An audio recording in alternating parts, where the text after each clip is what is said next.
ప్రేక్షకులకు నమస్కారం. ఫిబ్రవరి 17, 18 తేదీల్లో అంటే శనివారం, ఆదివారం senior stock market analyst either Ramakrishna గారు స్టాక్ మార్కెట్ ఇన్వెస్ట్మెంట్స్ పై ఎడ్యుకేటివ్ వెబినార్ కండక్ట్ చేయబోతున్నారు. ఆసక్తి ఉన్నవారు ఈ కింద స్క్రోల్ అవుతున్న నంబర్ కాల్ చేసి వెంటనే మీ రిజిస్ట్రేషన్స్ను పూర్తి చేసుకోగలరు. సార్ నమస్తే సార్, ఈదర్ రామకృష్ణ గారు. నమస్తే అండి.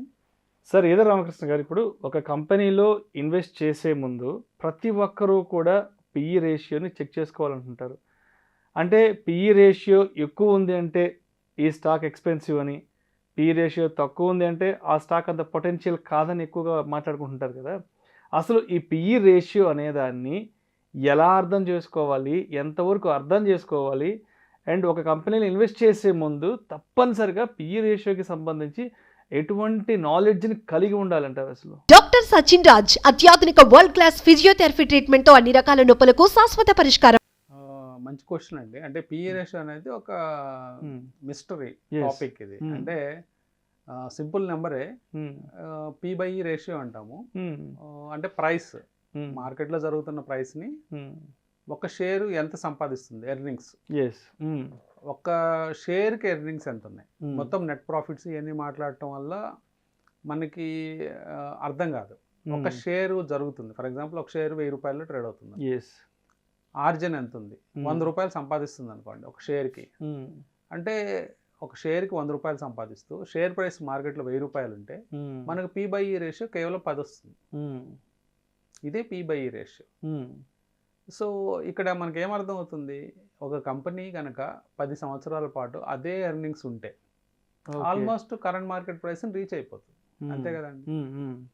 ఏదైతే నెట్ ప్రాఫిట్స్ ఉన్నాయో దాంట్లోంచి వాళ్ళు ఏదైనా ఇవ్వగలుగుతారు. డివిడెండ్ ఇచ్చినా ఏమిచ్చినా కానీ అంటే షేర్ హోల్డర్స్ పంచుకునే అమౌంట్ అదే కాబట్టి నెట్ ప్రాఫిట్నే పంచుకుంటారు, లేకపోతే రిజర్వ్స్లోకి వెళ్తాయి. అంటే బుక్ వాల్యూ పెరగచ్చు. సో మనకి మార్కెట్లో చాలా టాపిక్స్ ఈజీగా అర్థం అవుతాయి. అంటే మనకు బుక్ వాల్యూ అన్నా కానీ, లేకపోతే ఎర్నింగ్స్ అన్నా కానీ, తర్వాత క్యాష్ ఫ్లోస్, తర్వాత బ్యాలెన్స్ షీట్లో కూడా కొన్ని రిజర్వ్స్ అన్నీ ఈజీగా, అంటే మనకి P&L అకౌంట్లో సేల్స్ కానీ, ప్రాఫిట్స్ కానీ, అదర్ ఇన్కమ్స్ కానీ, ఇంట్రెస్ట్ అమౌంట్లు, ఎక్స్పెన్సెస్, ఇవన్నీ కూడా వర్డ్లోనే అర్థమయ్యే అవకాశాలు ఉన్నాయి. ఈ పిఈ రేషియోలోకి వచ్చేటప్పటికి కొంత కన్ఫ్యూజన్ ఉంటుంది. ఈ కన్ఫ్యూజన్ ఏంటంటే ఎంత పిఈ రేషియోలో మనం ఇన్వెస్ట్ చేయాలి, ఎక్కువ ఉంటే మంచిదా, తక్కువ ఉంటే మంచిదా. ట్రెడిషనల్గా బుక్స్లో ఏం చెప్తారంటే తక్కువ పిఈ రేషియో అంటే వాల్యూ స్టాక్స్ అని చెప్తారు. పిఈ రేషియో తక్కువ ఉంటే. అదే పిఈ రేషియో ఎక్కువ ఉందనుకోండి, అంటే ఫర్ ఎగ్జాంపుల్ ఎక్కువ తక్కువ అనేది అది కూడా రిలేటివ్ టర్మ్. ఈ రిలేటివ్ టర్మ్ కాబట్టి తక్కువ అంటే మనం ఏం చెప్పొచ్చు, 5, 10, 15 అనేది తక్కువ అని చెప్పొచ్చు. లేకపోతే రిలేటివ్గా మనం చూసినప్పుడు 20, 30, 40, 50, 70, 100 కూడా ఉంటుంది ఈ రోజుల్లో పిఈ రేషియోస్. అంటే 100 సంవత్సరాల పాటు సంపాదిస్తే కానీ ఆ షేర్ ప్రైస్ రీచ్ కాదు. అంటే అంత ఎక్స్పెన్సివ్ షేర్లు కూడా ఉన్నాయి మార్కెట్లో. సో 100 దగ్గర కూడా ఒక ట్రాన్సాక్షన్స్ జరుగుతున్నాయంటే, లేకపోతే 70, 80 పిఈల దగ్గర కూడా ట్రాన్సాక్షన్స్ జరుగుతున్నాయంటే అక్కడ ఎవరున్నారు కొనడానికి? ఎవరన్నా ఉంటేనే కదా, కొనేవాళ్ళు ఉంటేనే అమ్మకం జరుగుతుంది. కాబట్టి మనం ఇది ఆలోచిస్తే పిఈ రేషియోస్ని మనం ఎట్లా పడితే అట్లా కంపేర్ చేయలేమండి. అంటే ఒక సెక్టార్లో షేర్లను కంపేర్ చేసేటప్పుడు కూడా ఆ ఈక్వల్ సైజ్ ఆఫ్ ద కంపెనీస్ని కంపేర్ చేయాలి.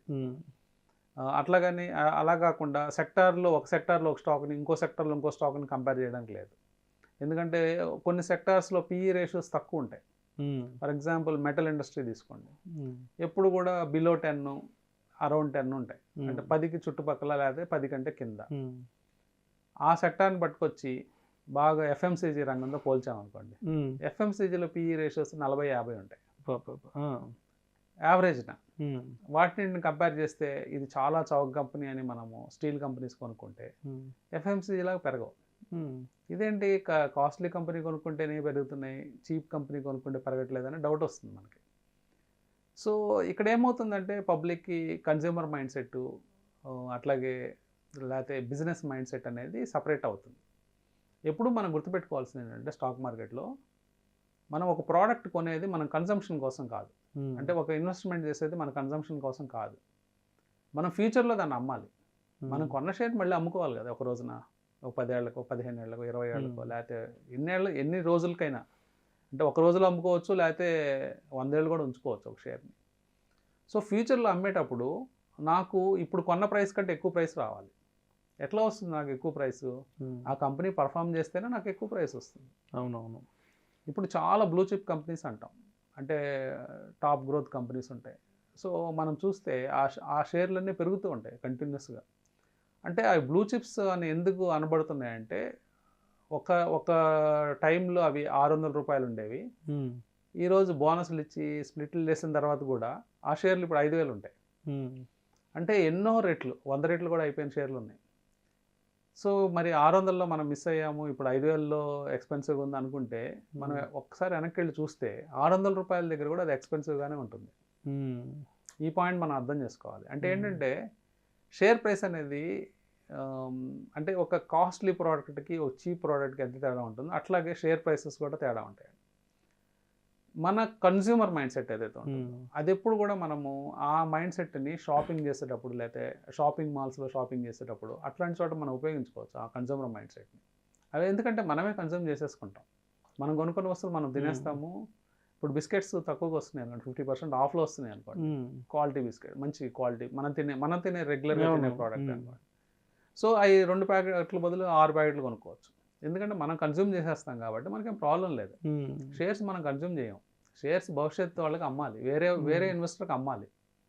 అమ్మేటప్పుడు ఈ షేర్ మనం కొన్న ప్రైస్ కంటే మనకు రిటర్న్ ఎక్కువ వచ్చి ఎక్కువ రేట్లో మనం అమ్మగలగాలి. అమ్మాలి అంటే మన చేతిలో ఏం లేదు. షేర్ కొన్న తర్వాత మన చేతిలో ఉండదు కదా పెరుగుదల అనేది. పెరుగుదల ఎలా వస్తుందంటే ఆ కంపెనీ పర్ఫార్మెన్స్ ఈ సంవత్సరాల పాటు పెరగాలి. కంపెనీ పర్ఫార్మెన్స్ పెరుగుతూ పోవాలి, కంపెనీ ఎక్స్పాండ్ అవ్వాలి. ఈ కంపెనీ పెరిగే కొద్దీ ఆ షేర్ వాల్యూ పెరుగుతూ ఉంటుంది కాబట్టి మనం ఎక్కువ రేట్లో అమ్మగలుగుతాం. సో పిఈ రేషియో ఎక్కువ తక్కువ అనేది రిలేటివ్ టర్మ్ కాబట్టి మనం ఎట్లా కంపేర్ చేయాలంటే సేమ్ సెక్టార్లో same group of stocks compare చేయాలి. అంటే ఇప్పుడు సపోజ్ ఎఫ్ఎంసీజీ రంగమే ఉంది. ఎఫ్ఎంసీజీ రంగంలో ఒక 10,000 కోట్లు పైబడి చేసే కంపెనీలని కంపేర్ చేసుకోవాలి. చిన్న కంపెనీ ఉంటుంది, 500 కోట్లు సేల్స్ చేసే కంపెనీస్ ఉంటాయి, వాటిని తీసుకెళ్ళి 10,000 కోట్ల కంపెనీలతో కంపేర్ చేయకూడదు. అవునవును. సో ఇక్కడ కంపేర్ చేసేటప్పుడు జాగ్రత్తగా కంపేర్ చేయాలి. సో ఆ సెగ్మెంట్లో ఒక సెక్టార్లోకి వెళ్ళాలి, ఆ సెక్టార్లో ఎలా ఉన్నాయి. ఇప్పుడు ఇందాక మనం మెటల్ సెక్టార్ గురించి మాట్లాడాం, 10 కంటే బిలో ఉంటాయి అనుకున్నాం. సో పర్వాలేదు, ఆ పెద్ద కంపెనీస్లో అక్కడే కంపేర్ చేసుకోవాలి వాల్యుయేషన్స్. అంటే ఇక్కడ పిఈ రేషియో ఎక్కువగా ఉన్న షేర్లు ఇన్వెస్ట్ చేసేది ఎవరు, పిఈ రేషియో తక్కువగా ఉండే షేర్లు ఇన్వెస్ట్ చేసేది ఎవరు మనం అబ్జర్వ్ చేస్తే గ్రోత్ స్టాక్స్ కావాలనుకున్న వాళ్ళు ఎక్కువ మంది పిఈ రేషియో ఎక్కువగా ఉన్న షేర్లలో ఇన్వెస్ట్ చేస్తారు.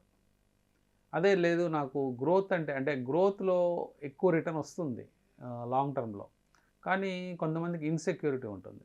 సో నేను గ్రోత్ షేర్లు నేను ఇన్వెస్ట్ చేయలేను, ఎందుకంటే నాకు భయం, ఎందుకంటే ఎక్కువ ఓవర్ వాల్యూ ఉన్నాయి. ఫర్ ఎగ్జాంపుల్ ఒక 10-15 ఏళ్ళ క్రితం తీసుకున్నట్లయితే నెస్లే 600 రూపాయలు ఉండేది, ఎక్స్పెన్సివ్ ఆ రోజు కూడా. ఆ రోజు కూడా 30 పిఈ రేషియో ఉండేది. ఈ రోజు మనకు 70-80 పిఈ రేషియోలో అది 20,000 దాటిపోయింది. సో ఏంటంటే పిఈ రేషియో ఎక్కువ ఉందని మనం కంగారు పడాల్సిన పని లేదు. సో గ్రోత్ ఇన్వెస్ట్ చేద్దాం అంటే గ్రోత్ స్టాక్స్ ఎప్పుడు కూడా ఎక్కువ పిఈ రేషియోని కమాండ్ చేస్తాయి మార్కెట్లో. అంటే ఇన్వెస్టర్స్ ఎప్పుడు కూడా ఎవరైతే గ్రోత్ షేర్లో ఇన్వెస్ట్ చేస్తారో వాళ్ళు ఒక 10 సంవత్సరాలు గ్రోత్ షేర్లో ఉన్నప్పుడు ఆ షేర్స్ ఇచ్చే రిటర్న్స్ చూసి వాళ్ళు ఆ స్టాక్స్ స్టిక్ ఆన్ అయిపోతారు, ఆ స్టాక్స్కి లాయల్గా ఉంటారు. వాళ్ళు ఎట్టి పరిస్థితుల్లో ఆ స్టాక్స్ని అమ్మడానికి ఇష్టపడరు. అవునవును. ఎందుకంటే ఆ షేర్లు ఎలాగో నాకు రిటర్న్ ఇచ్చాయి, నేను ఇప్పుడు తొందరపడి ఈ షేర్లు అమ్ముకుంటే మళ్ళీ ఇంకో రిటర్న్ ఇచ్చే షేర్లు ఎత్తుక్కోవాలి కదా మళ్ళీ. సో నాకు మళ్ళీ రిటర్న్ ఇచ్చే షేర్లు దొరకవు అని చెప్పేసి ఎక్కువ పిఈ రేషియో అయినా పర్వాలేదు, నేను ఆ షేర్లు ఉంచుకుంటానని అట్లాగే ఉంచుకుంటాను. అందువల్ల ఒక్కసారి ఒక గ్రోత్ ఉండే కంపెనీలో ఇన్వెస్ట్ చేసే స్టాక్స్ని మనం చూసినప్పుడు ఆ స్టాక్స్లో ఇన్వెస్టర్స్ మళ్ళీ వాటిని వదిలిపెట్టరు.